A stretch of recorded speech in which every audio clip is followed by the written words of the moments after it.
Live in 1 minute.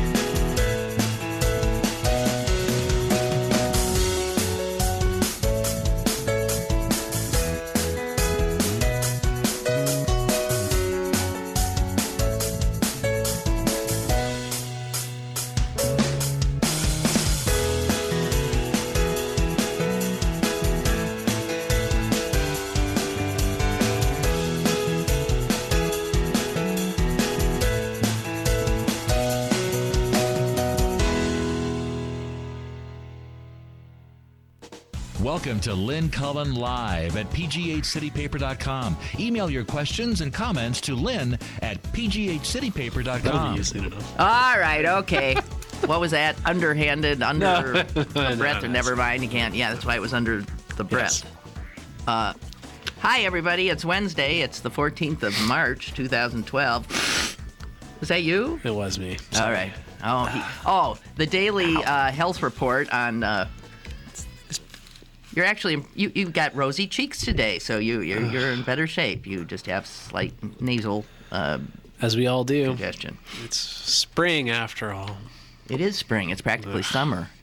Very strange.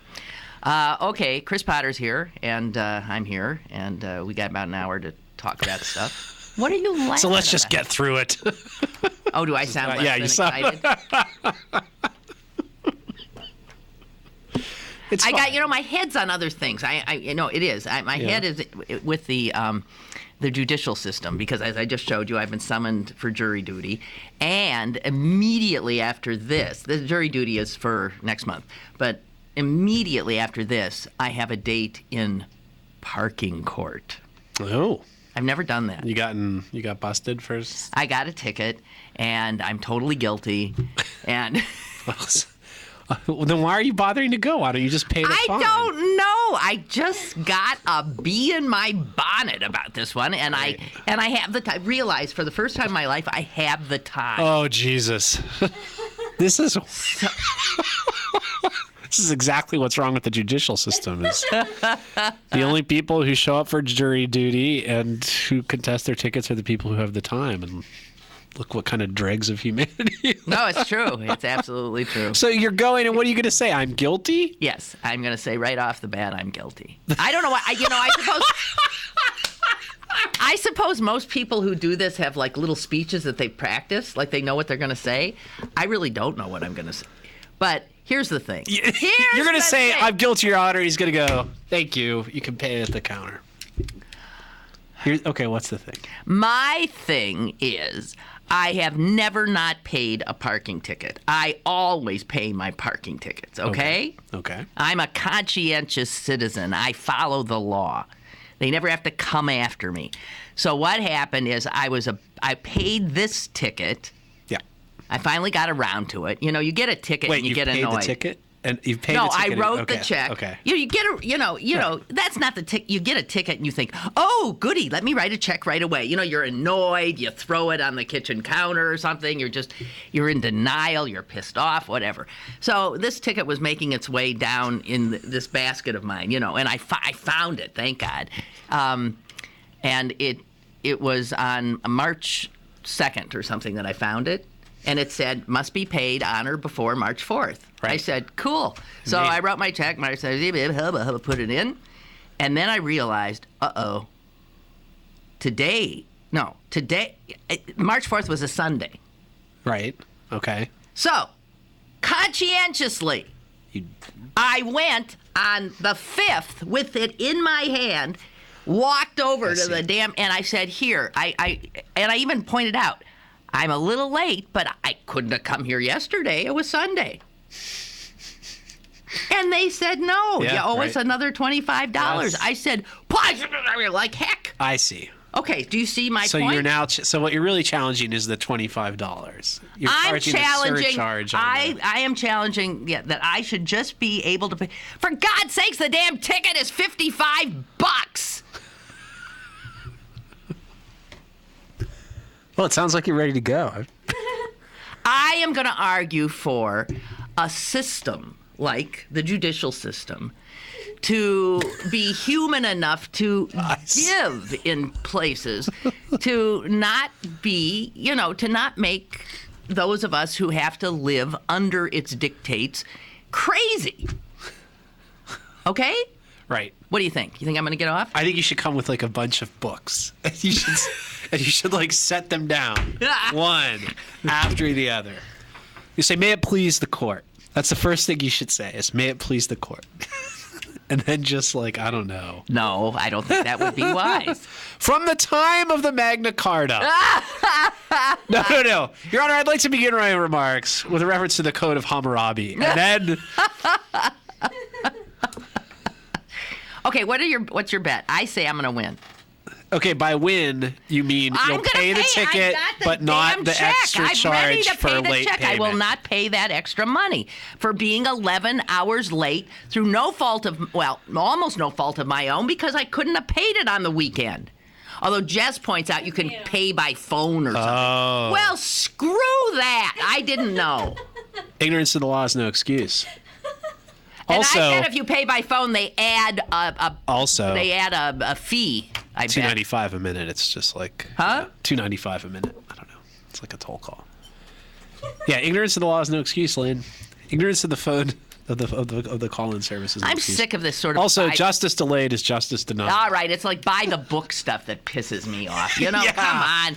Yeah. Can we just be human for a minute here? Could we all just get along, Your Honor? Yeah. All I'm saying is, I'm good for the other money, and if you say I have to pay it, I'll pay it. He might do that just to shut you the hell up.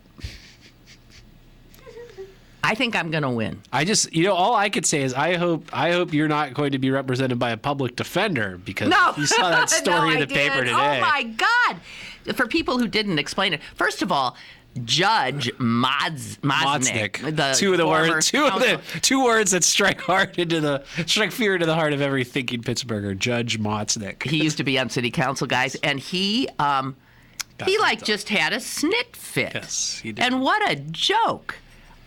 He behaved injudiciously. Ooh. He behaved badly, and I don't know. Essentially, he had a defendant in front of him who was being charged with driving on a suspended license, a pretty minor offense as such things are reckoned. And the guy was supposed to be represented by a public defender who didn't show up. Apparently, and it's the same public defender who never shows up. This Hillman guy. Yes, Hart Hillman. Although in his defense, I suppose you would say he was running late for something else. He called into the office, said, "I'm not going to make it. Can you send somebody there?" But tell me this: how come every time there's a story in the paper about some judge going ballistic, because it's always on this guy? It's always Hart Hillman. Yeah. How many public defenders are there? There's a few. There's 100 or more? Yeah, a few. It's always this one guy.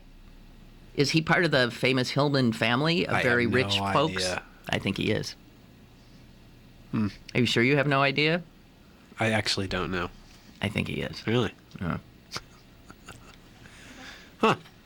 Well, you think he could afford to... Well, he can afford to be, to help the little people, which is what he's doing as a public defender. He doesn't have to make big bucks as a lawyer because he's got he's got a bunch of big bucks behind him. It would be good to show up, though. It would be nice to show up. That would be good. It would have prevented a lot of trouble for some other people. So anyway, Motznik gets hacked off because he's not there. He basically dragoons the defendant, and I think the arresting officer, and drags them downstairs to another courtroom where there happen to be a couple of members of the public defender's office. And he says, "You defend him," and they say, quite understandably, I should think, "No, we're not going to do it. We have very serious felony cases that we're supposed to work on. We're here because we're doing felony cases, and we know nothing about this case. This defendant deserves more than being foisted off on." And Motznik said, and Motznik really, he doubled down. What did you say to me? Right. Yeah. But they continue to say no, which I thought was cool. So then the denouement to all of this. The denouement? Who do you think you are? Tom Sokolowski? I'm one of those. He's always talking French to me. I'm one of those college-educated snobs. Denouement? Is that now In other Art words, Hillman the is writing up the two public defenders for not obeying the judge's orders. He thinks they should be disciplined. Because they did. He caused the whole damn thing. Yes, it's ironic, isn't it? Well, to hell with them all. So this is what I mean. Dysfunctional judicial system. And I am just one Well, the real person. problem is it's bogged down by too many spurious appeals. I have never taken a case to court. Ever. I have never appealed anything. It just occurred to me when I walked all the way over there on a cold day. Believe it or not, it was a cold day. And I'm not, no. Ah, jeez. At one point, I want you to jump up and go, "This whole court is out of order!"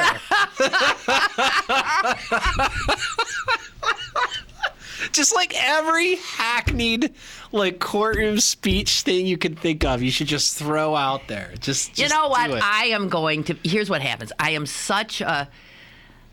I've so been inculcated with the majesty of our system that once I'm in a court, I get very no, I am not. I'll be very polite and I will. I know I will. I'll be like a little milk toasty person looking down at the floor and twisting my hanky in my hands. Really, that's what's going to happen. When is this happening? Right after this? Maybe I'll sort of like to see that, actually. Oh, dear God. Do you think I have to be sworn in? Absolutely. Oh, you do? So I have to raise my right hand and all that stuff again? Do I? I don't think so. Promise to tell the truth? Really? In parking court? If you're good at... I don't really? No, you're able to lie so in you can parking court. just make crap up. I mean, the fact is, in parking court, people lie all the time, so Right. they don't make them swear. Don't you think that's true? I don't know. That's seems a somewhat backwards approach to it, however. We expect you're going to lie. So. I was just telling Jess about the cutest thing. That last time I was actually in court, the only time I was sworn in was, other than being a juror who is never chosen, was when my son's adoption was finalized. So I'm down there in orphans court, and there's a judge, and I'm asked to step forward and be sworn in, and I did. I stepped up and went up and raised my right hand, and unbeknownst to me, and thank God somebody with me had a camera behind me, because unbeknownst to me, when I walked up and raised my right hand, my little teeny under 2-year-old son had toddled up behind me, and he was standing behind me and off to my left with his hand up too, absolutely mimicking. It is the cutest picture. You could die. You could die. The judge melted. We knew we had the case now. We knew then, man, we got this. The jury's in tears. We are so right. There wasn't a jury, of course. Right. Right. I was going to say, because maybe you should bring the kid with you today. He's not quite as cute, perhaps. No. Not quite as cute. Okay, so let's get to the news, sure. for God's sake. Sorry. Enough of this. Yeah. Ricky. Were people surprised by this outcome? It seems like everybody was surprised. No, because Gingrich could have won. I mean, this is the South. There was a Southern. Yeah, I mean, I don't but think people are Romney was surprised. going to win. But Romney, this is the thing that surprised me this morning, is apparently Romney had been saying, he said yesterday, I know he did. This will be the desperate end of... He did say, he said, this is Santorum's desperate end or something. And then he also said that he was going to win. How could he say such a thing when everybody knew he has never gotten, I think, above 28% or something? And so here's a 3-person race. Yeah. I mean, the And he's anti-Romney. finishing third. Well, okay, so Santorum is okay. He's looking like the real deal now. And if And they just had a there's a Quinnipiac University poll out for Pennsylvania, and he's way ahead. And he's way ahead of Romney. And here's sort of the interesting. He's within margin of error against Obama in Pennsylvania, which I find astounding. And here's the thing that blew my mind more than anything else is among Republican women. Santorum, they love him. Santorum does better than Romney. That just I know. kills me. Now you tell me, what women? What are you? How? This just explains. What is that? Why I never had any luck dating Republican women. Jeez. Entire high school experience. Well, did you get this John Delano thing? Yes. Did you read it? No, it's 4,000 words. I know long. he wrote a tome, but here I wrote. There's a little thing he says here that I think my audience especially needs to hear. You think I can find it in here? Okay. Well, no. Let's just say this: Delano thinks that Obama's chance of re-election is really no better than 50-50. Even though those of us watching this and looking at these Republicans think, man, I mean, this is ridiculous. Who could possibly vote for those people? Well, a sober onlooker like Delano absolutely thinks that Santorum actually could be elected president. Mm-hmm. Even if he has a harder chance of getting nominated, once nominated, he could be elected. Mm-hmm. And he also thinks anyone who thinks Obama is like waltzing into a second term is out of their minds. Yeah, I agree with all that. You do?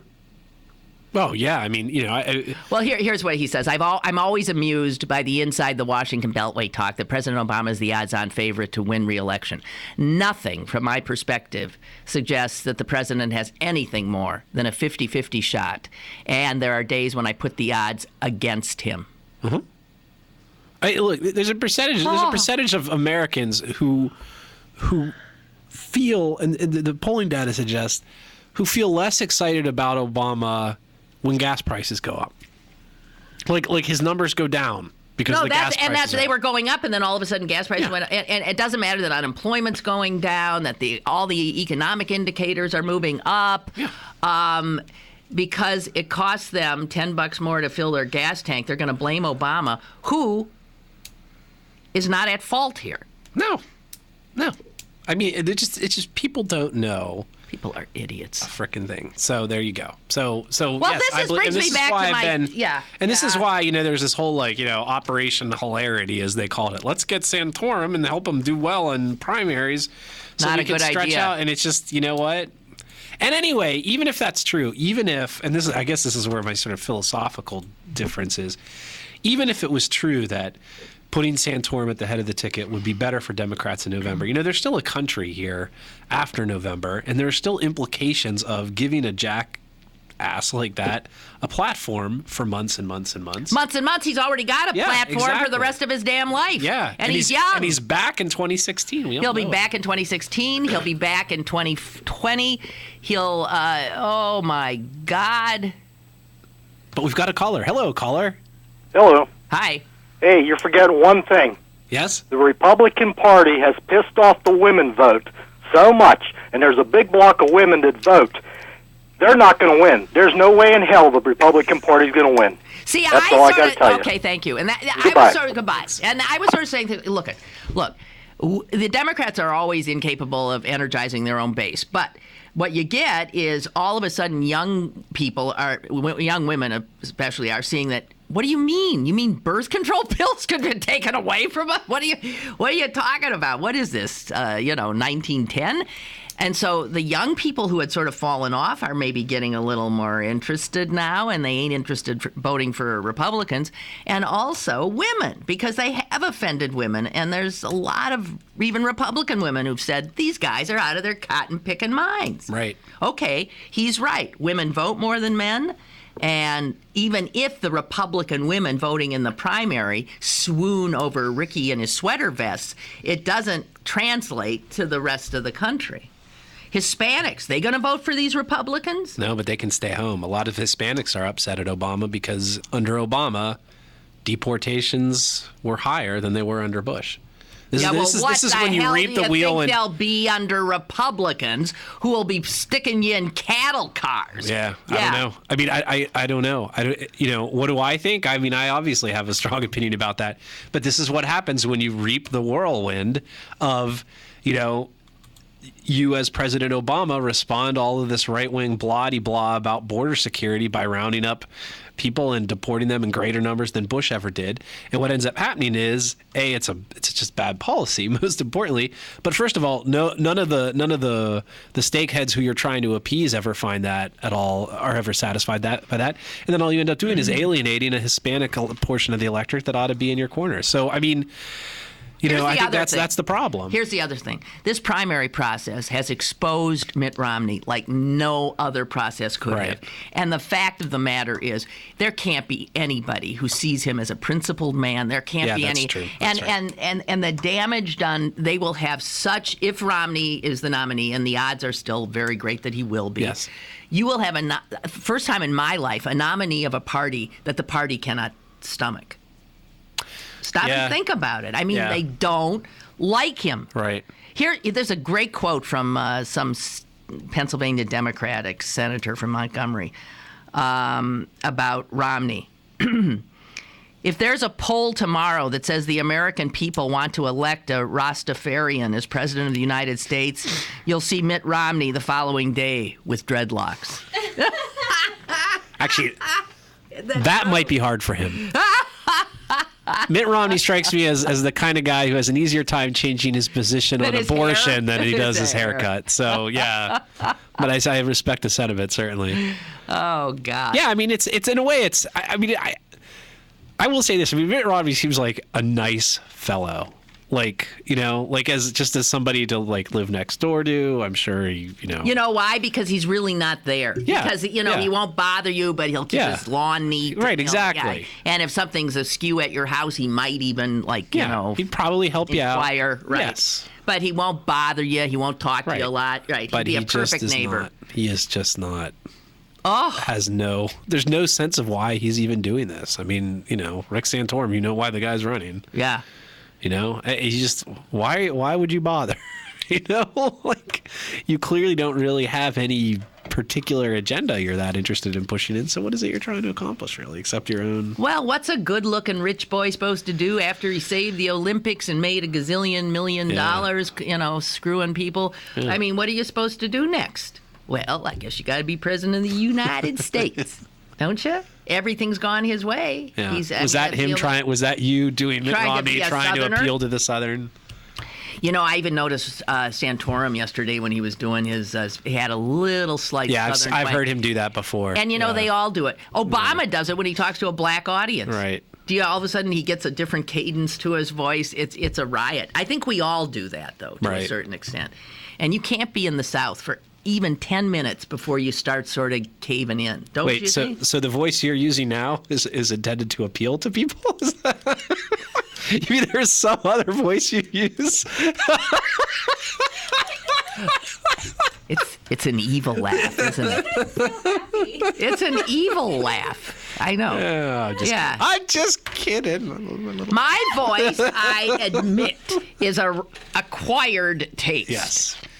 And some people never quite get there. I remember when somebody suggested I go on radio. Well, the first time it was suggested, I said, "What?" Exactly. Who would listen to this? Are you kidding me? I don't have a voice for the radio. I don't. Right. Yeah. So go figure. Okay. Oh, I mentioned the Olympics. I have one little Olympic note. Yeah. Saudi Arabia has refused to send a women's team to London because they consider women who exercise in public shameless. So any women's team? Oh, like any women at all? Well, I would argue they're not exercising in public. They're competing in public. I guess that's the same thing. Oh, yes. That's all. So even all garbed up and everything, they still can't compete. Jeez, God. Yeah, not even in fencing. I'll never forget. I was at Frick Park. Mellon Park? Frick Park. once, and there was a woman in The full burqa. full thing Yeah. running around the track. Wow. And it was a hot day. Yeah. And I remember thinking, good God Almighty. Exactly. That's what I thought. I couldn't think of anything but like, good God Almighty lady. Yeah. You poor thing. Jesus. Insane. And stop and think about it. It's black and it's 150 degrees where they're usually wearing those things. Can you imagine? In Rick Santorum's America, maybe we won't have to. No, that's true. You got Actually, in that right. Barack Obama's America, we'll all be praying Okay, and towards what did you Mecca think of the for- fact that apparently most of the Republican voters who went to the polls in Mississippi and Alabama yesterday Right. believe that the president is a Muslim, Well- and only 1/4 of them, less than 1/4 of them, like 1 in 10, believe he's a Christian. Yeah. Okay, no, what do you mean? You're going to poo-poo that? No, I would just say what people tell a pollster and what they actually believe aren't Yeah, always okay, the same. all right, yeah. I could see doing that just to be a, Yeah. but I'm No, sure come on. I'm sure the real number is alarmingly high, since the number ought to be 0. Anything above that is worrisome. They need to believe it. Yeah. Did you see the percentage that are evangelicals? These people are people of faith, Yeah. which means that fact or proof doesn't exist in their universe. Faith is everything. Yeah, I mean, I was Just watching what you want to believe. I was watching the Gingrich thing last night. Oh, yeah. His little speech, and he took his shots at Romney, which were fine. But I noticed that there was like a couple people standing directly behind him on the podium that was like that were holding signs that were like the mainstream media lies. Like that's the message at the heart of his campaign, and this is the part that What? Like he really didn't lose? yeah, right, I guess so. That's right. Actually, I won, everybody. You know, who is it?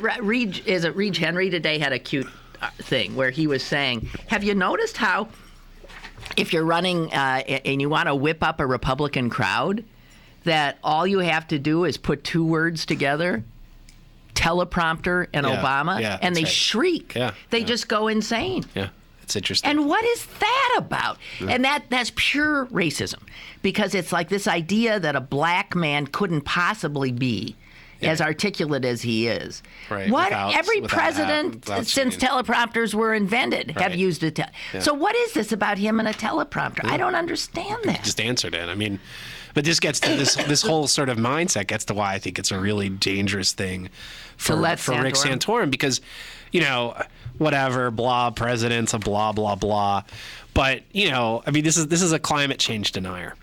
And we're sitting here now, and it's going to be like 70 odd degrees tomorrow in March. And granted, individual weather on any individual day. Yeah. There's an article, there's a study that's out that's referenced in one I'm of our gonna daily talk about papers. it. Okay, I don't want to give it away then, but I mean, there's evidence for this is just mounting and mounting and mounting, and we are getting progressively dumber about the issue. I mean, polling data just shows that, the percentage of Americans who actually believe in global climate change is dropping, even as the scientific consensus for it grows with every passing week, it seems like. And the evidence is, it totally Which is jives with what you see outside your own window. Well, it's fascinating. It's fascinating because it speaks more to human psychology than to anything else, Yeah. right? And the unbelievable capacity of human beings to act like ostriches, I guess, to not be able to deal with things that are scary to them. Yeah.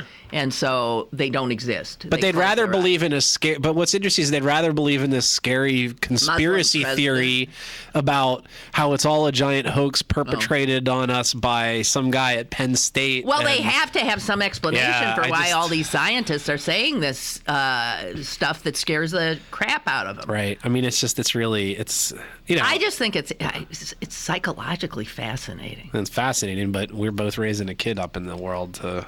I mean, this is the world we're giving these kids, and it's going to be completely screwed 6 ways from Sunday before they're even old enough to vote. And I just think that's an absolute abomination. Okay, so has it has ever been thus that the majority of human beings on the face of the earth are friggin' fools. Yeah, but I mean, that's true. The difference is now we know what's going on, right? I mean, you're right. For centuries, for millennia, we've always been this stupid, but we've never had so little excuse. I think that's the difference, right? I mean, the disparity between what we know and what we do about it has probably never been greater than it is at this moment on this issue. It's this existential threat to our lives, and we act like it doesn't exist. It's baffling to me. The article that you almost referenced, I'm assuming is this thing that was in the New York Times about the rising sea levels and focusing specifically on the coastal United States, home to close to 4 million Americans.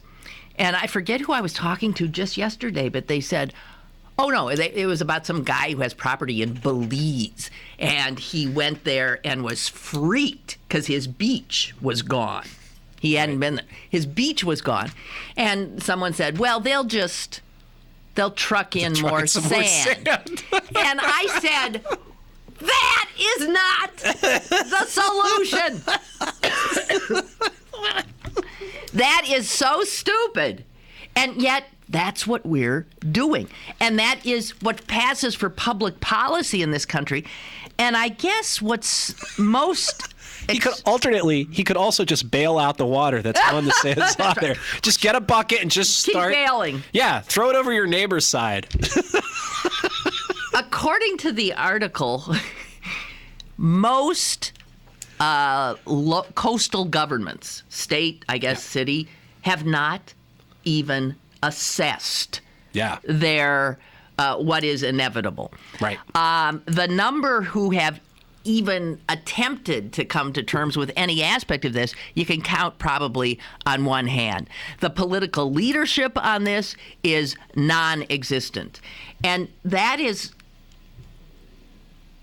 there's only one thing you can do. You can't stop it. So what you have to do, I'm sorry guys, is fall back. Start to mitigate. The thing you don't push back, you fall back, you retreat. Aren't there times when the smart tactical thing to do is to retreat? Right. Yes. But we don't do that and we won't do that. And what I think is sort of amazing is, Florida, which as far as I'm concerned, we as a country would be better off without. And we're going to feel more and more that way in the years to come. I mean, Florida is a case where because of the hurricane situation, they had the spate of incredible sort of hellacious hurricane years. You're finding it harder and harder to insurance homes. The Florida state government has talked about doing its own insurance, which will end up and bankrupt the taxpayers there. And what will end up happening is someday it'll come on our bill. It already is. And just like federal disaster money already something called the National Flood Insurance Program. Well, that, guys, you underwrite. That's right. And that's there because the private sector, the insurance company said, screw this. I'm not insuring. There's no way I'm insuring these people. That is an idiot bet. So what so often happens is government comes in where the public sector says, I can't make any money on that. I'm going to lose money. So then we go to the government. From a state that gave us Marco Rubio, future presidential Tea Party guy, and all of these folks sooner or later are going to come to us with their hands to bail them out for their own stupid decisions. Because they ignored the problem when they didn't want to believe it, and once it actually falls on their heads, then they're going to come around and look to us for a handout for it. I mean, that's the tragic reality of this whole thing. Is there's no excuse for not knowing better, and the very people who don't want us to know are the ones who are going to be asking us for the money to bail them out of the thing. Well, it goes hand in hand with what we know to be true, which is it's all those red states that take most of the tax dollars and are most on the dole, and it's the blue states that are underwriting these nincompoops. Okay, so even a climate denier in this article in the New York Times says you're out of your cotton-picking mind if you truck sand in or insure these people. And he says if people want to build an expensive beach house on the Florida or Carolina coast, they should take their own risk, pay for their own insurance. There's no way the taxpayers should be. I used to go to the Outer Banks. Yeah. And I stopped going because, for many reasons. First of all, there are too damn many people there, but also,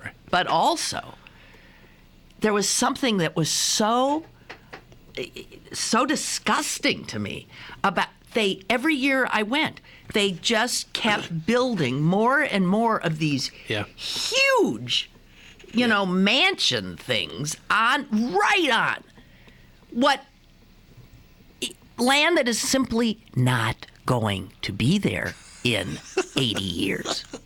Right. But nobody thinks about 80 years in this society. And then the one little road that goes up to some of those keeps actually getting washed out so that it's meant to be an island. They keep at taxpayer dollars filling that in and rebuilding that road year after year after. This is human hubris and idiocy that is incomprehensible to me. Yeah. It's just the thing is, you mentioned that even the climate change denier. I mean, nobody argues that sea levels aren't rising. Nobody argues that that's that there's a liberal conspiracy to tinker with the rulers. Right? Nobody argues that. You don't know. I bet somebody does. The argument is just, is it man-made or not? So you would think that there could be a bipartisan sense of maybe we need, because again, as we say, Tea Party people should be sensitive. Since they're always telling us how you should live with the consequences of your own decisions, you would think that these guys would get on the same page here and say, let's at least do something about mitigation. But it's not going to happen. It's not going to happen because we are too stupid. We're ostriches. Okay, Allison writes, Newt always says he's the only one who can beat Obama in a debate. I think of the Republican candidates, this is probably true. I wouldn't put Santorum out of that. No, I think Santorum's quite I think he's a very good debater. However, I really would like to see that debate. Yes. Gingrich and Obama. Sure, but he can't govern. He needs to stick to selling books and giving lectures and generally just, careening around the country in his, psychotic state. He's flat out, stark raving mad. Yeah. I think we should take a break. And I think we need to think about uplifting people instead of excoriating them, calling them nincompoops, wringing our hands over the future just because you now all of a sudden have sired a son. Tell me, is he well this week? He is. He's had like 2 months of ear infection. It's like the mother of all ear infections. And it was just... They were just like, we get these calls from like daycare. You have to come pick up your kid. He's screaming. Because he would go to the bathroom in such prodigious volumes because he was on these antibiotics and they just loosen up your system. Well, we don't want to hear about your kid's stool, okay? I'm telling you. Runny stool and daycare calls. He's like the Fukushima reactor of infants is what that I'm was. sorry I brought it up. See, well, you're going to get the story. And Cormac, in another 20 years will be more 20 years when you hear your father was describing your stool on the air, well, that's when you present him with the psychiatrist bills and say, here, you're paying this. I'll be dead by that point. In your dreams. Okay. Break. We're gonna figure out a way to be happy. Email your questions and comments to Lynn at pghcitypaper.com or call Lynn at 412-316-3381. Lynn Cullen Live will return in a moment. Pittsburgh City Paper's Coors Light Silver Shootout Pullout is available now. Pick up one today for the best places to celebrate St. Patty's Day and your chance to win Dave Matthews Band tickets.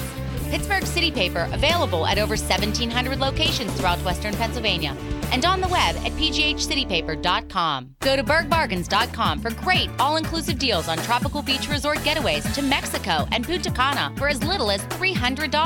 That's a 75% savings. bergbargains.com, Pittsburgh's only online deal site where the deals don't expire. bergbargains.com. Far from the city where the Lorax roams free is the home of a magical truffle of trees.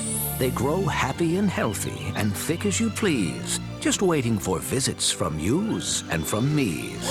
In a place you will love with things you'll adorest. It's a magical spot.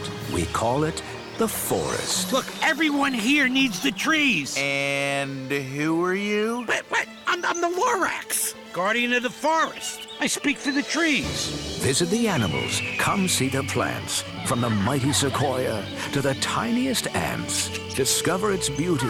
Take time to relax. See brown barbaloots or even the Lorax. I feel so alive! I just like hearing you say it. The forest is there for you to explore. So come once to see it, then come back lots more. Visit discovertheforest.org. This message has been brought to you by the U.S. Forest Service and the Ad Council.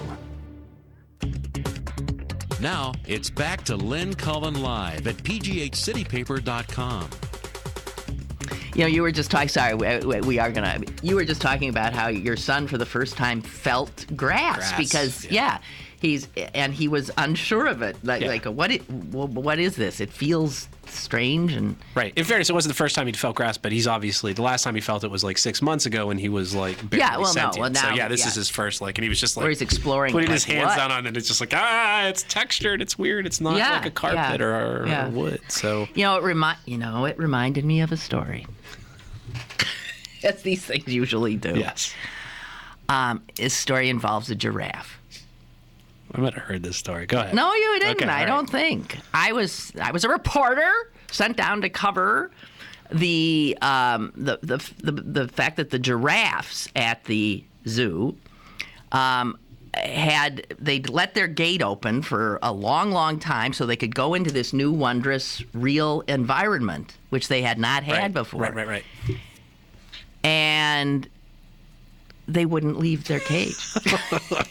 I mean, Stockholm syndrome. Yeah, I know. Weeks and weeks and weeks. They would one of them would stick a hoof out and feel like they would not. It was so it was so weird that the natural state was so alien to them. Yeah. And so I went with the photographer, and we're watching this giraffe, and he ain't moving. Doors wide open. Do you know they have black tongues, by the way? Yeah, I did know that actually for some reason. Very long black tongues, right?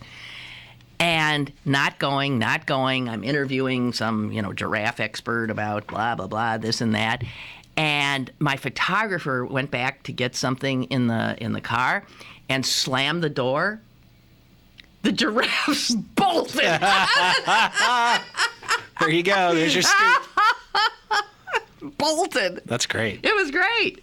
Someday that's how humans will be anytime we're outside a Walmart parking lot.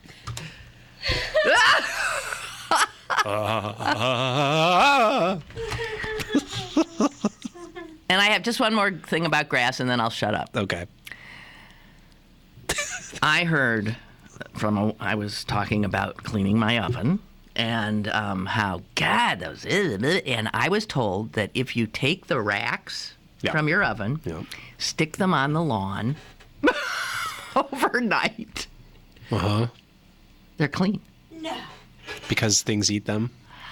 Something about the makeup of the dew and whatever there is in the grass. Is that possible? Do you think that's possible? I'm going to test it this year. Yeah, you should test it. I'm testing. Curious. Now, I really don't have grass. I have a conglomeration of weeds and clover. Do you think that would do the same thing? I would have to hope Looks, so. it's got chloroform. I'm thinking maybe that's part of what it... Yeah, I don't know. Chlorophyll. Oh, right. Chloroform. Man, I wonder why it was so hard to leave your house the last time I was there. Sleepy. Okay, so this is a line from a review. Okay. It's 2 lines from a review of a novel. But it struck me, and I want to read it to you and see if it strikes you, so to speak, or any of you in the audience. And how strange that I said that, because here's how it starts. One thing that struck me, that's the sentence, how odd. One thing that struck me about 9/11 footage shown during last year's anniversary was that in 2001, the people on New York City sidewalks had no phones with which to record the events. history may well look back on 9/11 as the world's last under-documented mega event. That's interesting. It is interesting, isn't it? And it's true. Yeah. It sort of reminds me, I did a story a few years ago about people who were coming back from Iraq, especially. And one of the things that struck me about that is, Vietnam was the televised war, right? That's what everybody said. That's what they said, right. Iraq is the first war where they televised their own experience, and it sunk into me when I was interviewing a guy who had lost his leg. It had been blown off in an IED attack, and he said when he was in the hospital, the first thing as he came, once he kind of regained conscious, the first thing he wanted the doctors to do was take a cell phone picture of him so he could send it to all of his friends and folks. Not so they wouldn't worry, but just because it was yeah. He was that kind of guy. He was kind of one of those gung-ho dudes or whatever.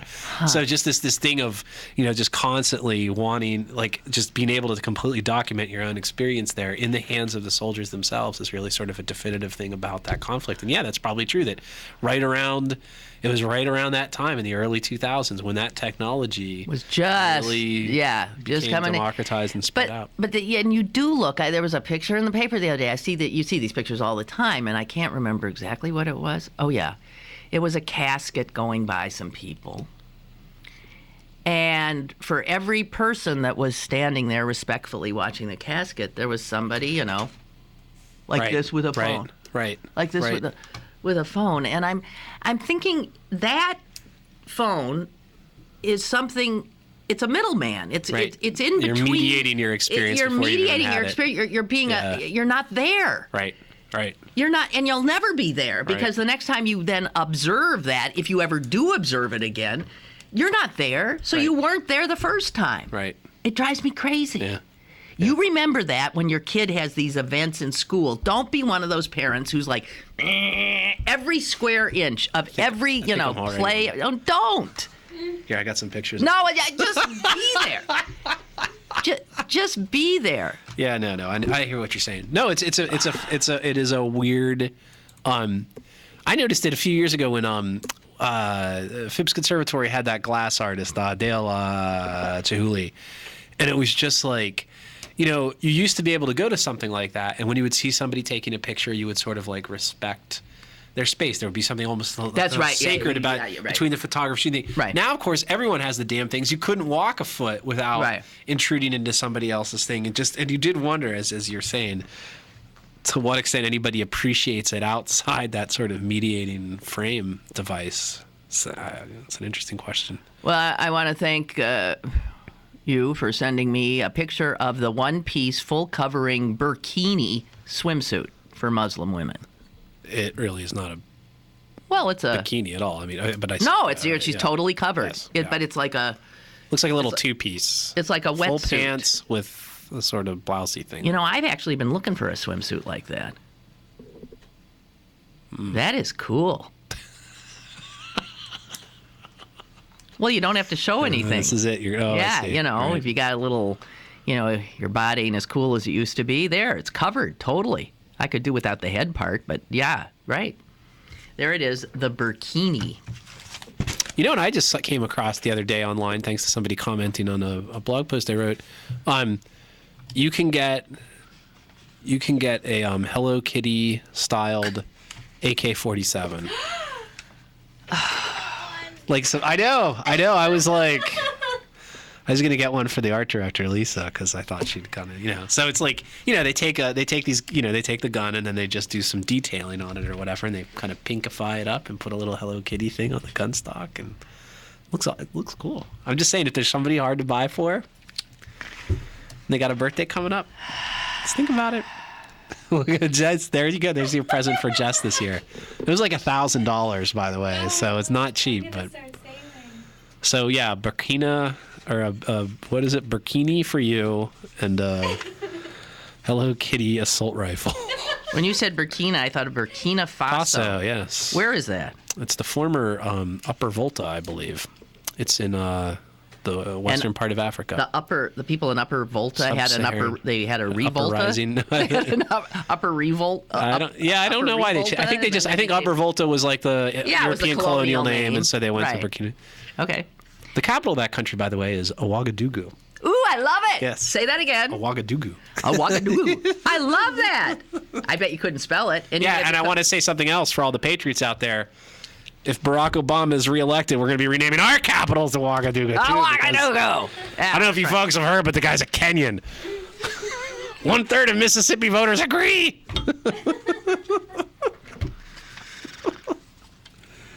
Do you know, if he loses, I would short sell all of my firearm manufacturer stock, because there was just a thing the other day about like how much gun sales have just been like through the roof in the years that guy's since been in Obama's office. been elected. Yeah.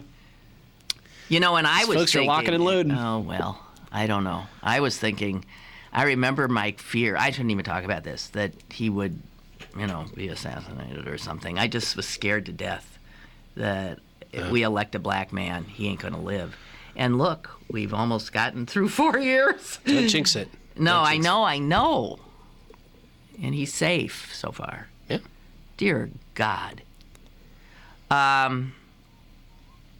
Okay, Mother Jones, a lefty rag if there ever was one, right? Yes. And here they have a story, and it's headline, Barack Obama's had a pretty damn good presidency. How's that, you lefty? This is Mother Jones. Yep. And they even go on. Yes.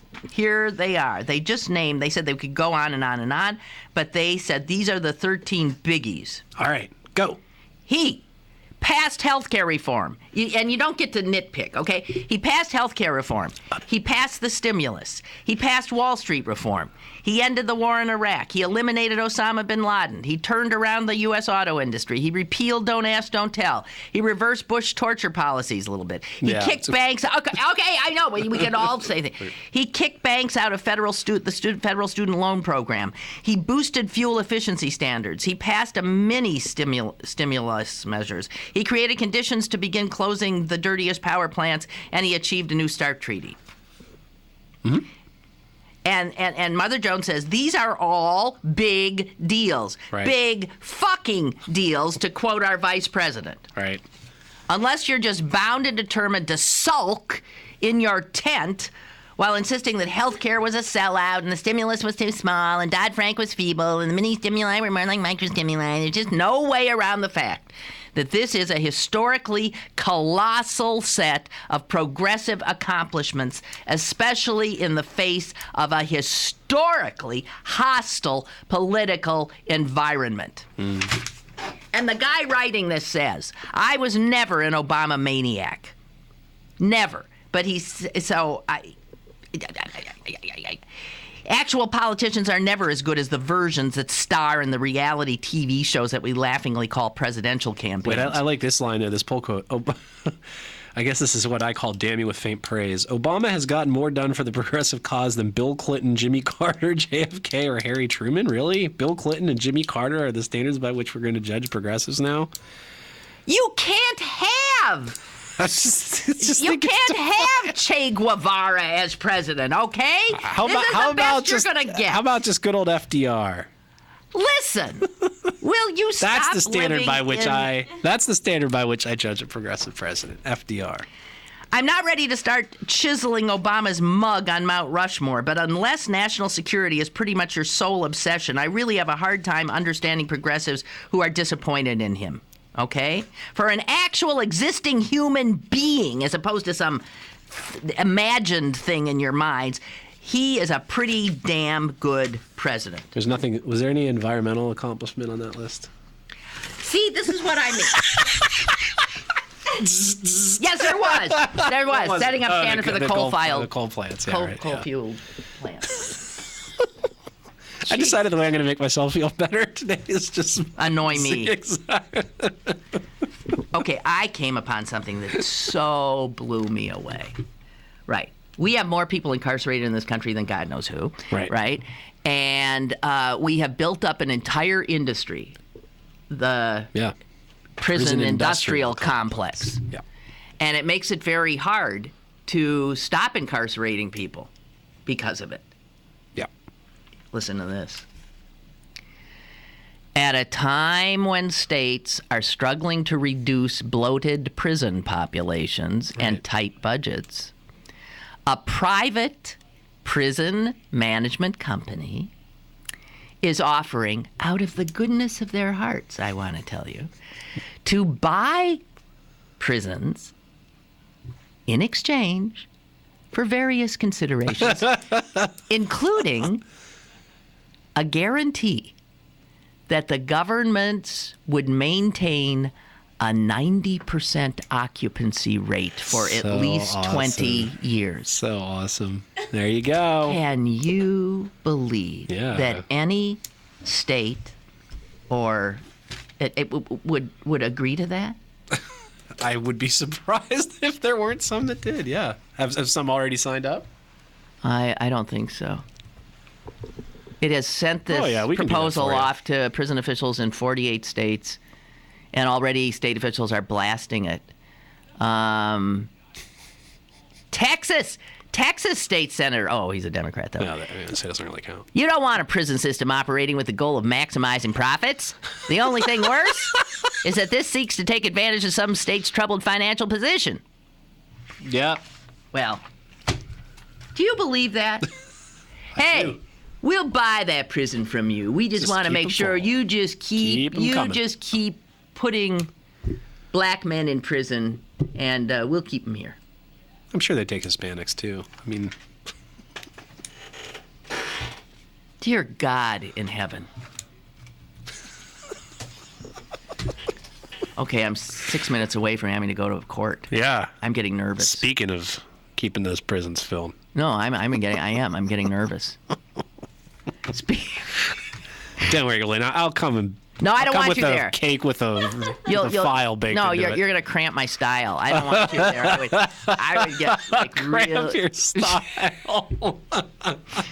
Really? No, you would. It's scary. I hope this doesn't go so badly for you that you end up owing more money, like just through a contempt of Oh court God, kind you of thing. think? Oh God. Okay. Hello, caller. Hi, Lynn. It's Kristin. How are you? Hi, Kristin. I'm fine. I'm wishing you luck on your court date tomorrow. Today. Going to court today? Yes, any minute. It'll all be in an hour. It'll be over. I'll either have won or lost. Free Lynn Okay, Cullen. well, I'll make this very quick. Okay. I think I know why the Southerners did not like Mitt Romney. And I think it's because could you run a smarmier campaign than he's running right now? Yeah, right. I mean, he goes down there and he starts with the y'all and cheesy grits. talking about Some grits. I grits. mean, really? And these Southern girls are kissing me, and he is so uncomfortable. It is just, I mean, you like cringe watching. I was waiting for him to like introduce his wife and her to come out looking like Scarlett O'Hara. You know?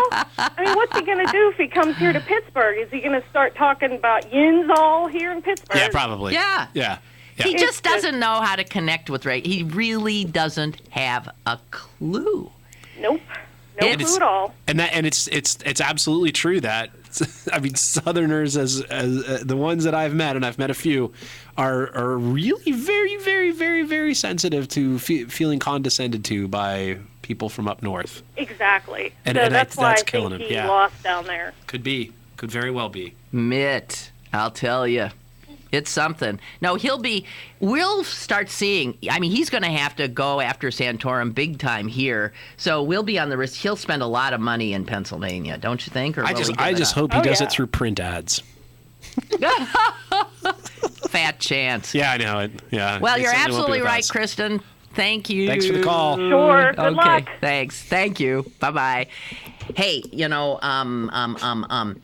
so the Republican establishment in Pennsylvania does not like Rick Santorum. Yeah, right. Nobody has endorsed they don't. him. Yeah. Nobody. Yeah. But he's going to win it. Don't you think? Yeah, probably. Yeah. I mean, the numbers certainly say he will. I'm a little surprised. A few months ago, they did a poll, and he was actually in third place behind both Santorum and Gingrich. That was Gingrich at the moment of his apogee, I think is the word. So it's interesting to see how he suddenly turned it around. Well, because now he looks like he could possibly win. So people get behind him. Yeah, I guess so. you would just think that the number of times I've heard conservatives complain about this, the Specter endorsement, they're really, the establishment is so furious. Yeah. about him not backing Toomey. You ever read the Trib? You ever read the Trib about him? Every week they've got, there's that political gossip column, Whispers or whatever. Every week they're just tearing him up. They just take the piss out of him every week. It's really funny. He must have cut Dick Scaife off in a parking lot or something. Probably that motel parking lot out on Route 30. But he'll win. Yeah, and then that'll just reinforce this anti-establishment narrative, which that'll be great when like Jim Roddy and I are lumped together in the same, the same media establishment. Those elites. It'll be Jim Roddy and I together, the elites who didn't believe that Rick Santorum could do it. Oh dear God, what have we done? So anyway, you had a newspaper that came out today. Is there anything in it we should have talked about because it's too late now? There's the main feature story is about a guy, Dave Adams, who is in a way, this is the fulfillment of our dreams, Lynn. It's a guy who is now packing heat. Goody. He and a small group of concerned citizens are so fed up with what they perceive as a failure of the police department to adequately police their communities and failure of black leadership to actively rein in bad actors in those communities that they are now sort of I wouldn't say taking the law into their own hands, but they're going out and getting involved in communities and wearing sidearms as part of it. So it's an interesting story about a sort of colorful local. So he's like he's a vigilante. Well, I wouldn't go so far as to say. I mean, they actually, the guns are for their own protection. Their only job is to sort of go and sort of do these neighborhood canvases to sort of see, where the trouble spots are. And if they see actual activity, they're just going to call it in. But of course, they're concerned that they might be accosted themselves, hence there. Okay, so most of it's a biracial. It's blacks and whites. Look at that one old white geezer in the back. Not all of them are carrying guns. There's like a teenager there who's, I think, not. Yeah. He's like a very charming young woman. I don't think she's.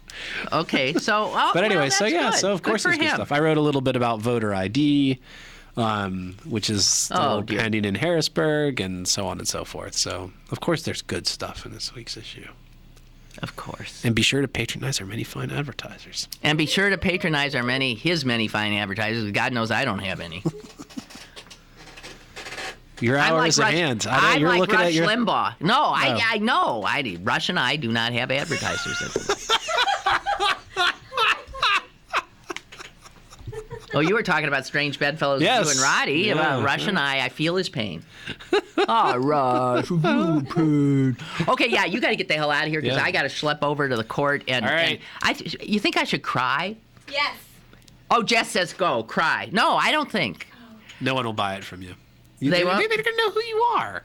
Not necessarily. Well, probably. Come on. Seriously, they're going to know who you are, and you won't be able to pull it off. I've cried on the air. You fake cried? No, okay. I real cried. You won't be able to pull it off. You will not be able to fake cry over a $25 late payment fee. And if you do cry over it, you should be ashamed of yourself. It's the principle of the thing. It's the injustice. It's the save it. It's the little person. Save it for the closing argument, sister. All right. Okay. Okay. So remember, this whole court is out of order. Okay. And I start with the Hammurabi Code. Yes. Okay. And then just work your way through Magna Carta, the subsequent millennia of jurisprudence. Okay, we'll do Magna Carta up into Citizens United. I'm going to take a little detour to get Citizens United. All right, well, I'll report back tomorrow. Okay. Thank you, Mr. Potta. Thank you, guys. Sokolowski tomorrow. Bye.